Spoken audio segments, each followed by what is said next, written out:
Hey guys, so today I'm going to show you the pollen filter on a ISUZU D-MAX.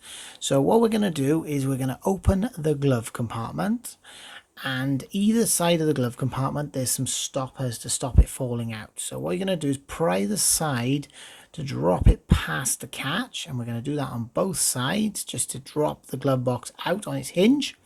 And then there's 4 10mm headed bolts. Now we're going to undo them and then remove the steel plate, which is then going to allow the glove box to drop on the floor. So we'll take that out now, and directly behind there is your heater box. Now what we're going to do is this little panel here, we're going to just get our finger on the bottom and unhook the catch, and the door to the pollen filter will come off. There is a hook on top, just give it a twist and pull it off, it should be fine.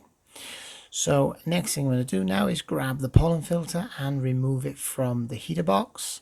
And obviously always take note when you remove a pollen filter which direction the air travels, so you know for the new one. That should be marked by an arrow. That's it guys, that's simple. Thanks for watching. Or just to say as well, make sure you give it a good clean out, as you can see. And yeah, thanks for watching guys.